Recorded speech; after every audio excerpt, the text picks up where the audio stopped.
You're watching Saturday Agenda. With me now, Labor MP Michelle Rowland and Liberal MP Josh Frydenberg. Thanks very much for your time this morning. We just heard some interesting stories from a couple of refugees. Michelle Rowland, the point that I seem to pull out of that was it doesn't matter what the government does, people are fleeing dangerous situations. Are we barking up the wrong tree here? Well, there's no doubt about it that people are in desperate circumstances, such as the guests who so graciously appeared on your show, and I congratulate you for showing us a bit of a human face of what we've been talking about. Quite frankly, if there was an easy policy solution to this anywhere in the world, we'd all be implementing it. Unfortunately, there's not. There are wars around the world. There are internal conflicts. More people are displaced now than I think at any time in the world's history. So there is no easy answer to this. What we need to do is work through what individual countries can do, what our obligations are, fulfil those obligations, specifically under the Refugee Convention. I think Australia it is a country that recognises it has international responsibilities. I'm pleased that under Labor we've increased the humanitarian intake from 13,000 to 20,000. We should be able to increase that even more. And as I go out in my electorate, I rarely meet someone who doesn't agree that Australia can do its part and play its part in the world. And I rarely meet someone who doesn't think that control of this situation is important. Australia needs to determine its policy agenda in this area, but to do so also with the humanitarian focus. Josh Frydenberg, what did you make of the stories we heard in the first half of the show, and in particular, are we? The need to stop the boats. It's obviously aimed at stopping drownings at sea and a range of other important matters as well. But what did you make of those stories earlier?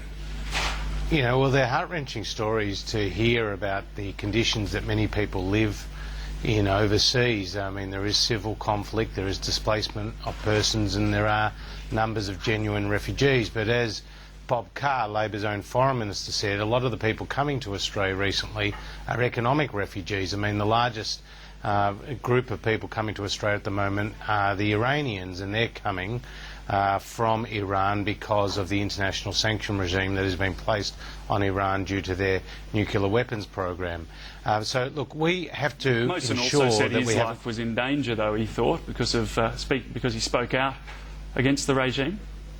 No doubt, but there is a number of pull factors here, and the pull factors has been the unravelling of John Howard's successful border protection policies by Kevin Rudd. We can't get away from that fact, David, no matter what Kevin Rudd tries to bluff the Australian people into believing about the PNG solution. He is responsible for unwinding the successful policies that John Howard put in place. And now we've seen, even since his PNG solution, we've had more than 1,000 people come in the last week. 1,200 in the first week, Michelle Rowland. Is it failing? What's going on?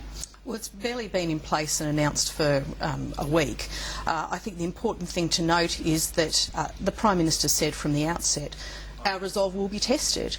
And we know for a fact that there are people who have been considering getting on boats and making that journey, have now decided not to, are reassessing what their options are. Admittedly, those options may be very limited, but I don't want one of those options, one of the end result of those options, to be at the bottom of the Indian Ocean.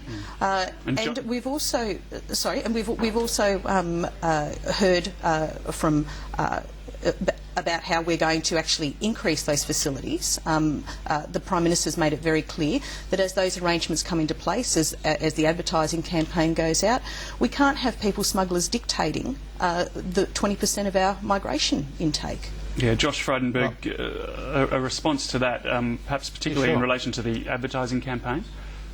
Well, it's ridiculous to be spending millions of dollars of taxpayers' money advertising in Australia because, at the same time the government's cut the resources of the Federal Police in Indonesia by 40%, the Australian Federal Police. I mean, that's the contrast. And, no matter how much Michelle huffs and she puffs, the reality is that in August 2011, Labor entered into an MOU with PNG for offshore processing.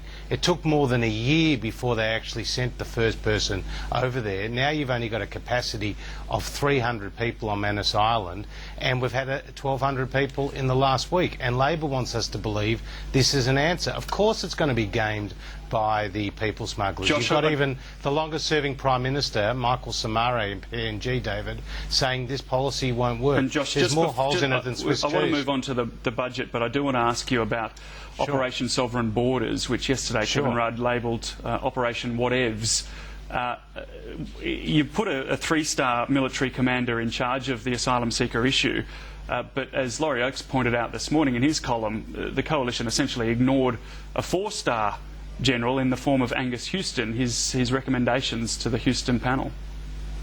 Well, we know there were lots of issues there with the Malaysia solution, and you know, we believe that this Operation Sovereign Borders is actually going to ensure a more coordinated approach to this issue. We're going to bring, 15 agencies under the control of a three-star general. It's based on what has happened before in terms of change of command with, the intervention in the Northern Territory, with the response to the floods, and the government's has shown, for example, with the Captain EMAD issue, where you had customs and you had the federal police and you had immigration all working on parts of that case, David, and then Captain EMAD, a people smuggler, leaving the country. Okay. So we need much better coordination. That's what's behind this policy. Can you give a response in 20 seconds before we get to the budget? Sure. What a load of rubbish. What a load of claptrap. Three-word slogan, three-star general, three-word slogans. He can't even say it with any enthusiasm, David, for God's sake. All right. Well, let's look at the budget. Treasurer Chris Bowen is facing up to $30 billion in revenue write-downs. He had a choice, either push back the surplus target or deliver some nasty cuts. It looks like he's gone for the cuts. What's the justification for that, Michelle? Always been clear on this one, David, that where responsible savings need to be made, they will be.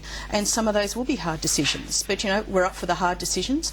I'm very prepared for Chris Bowen and the ARC to take what action they deem to be necessary to do that.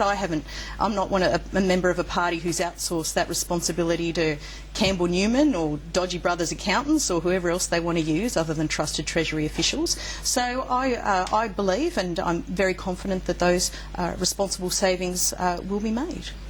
Not welcome, though, before an election when we're talking about things like putting up the price of cigarettes or lost carryback for business, cutting family tax benefits. I've never seen someone put up their hand in favour of cuts, but they're responsible savings that need to be made.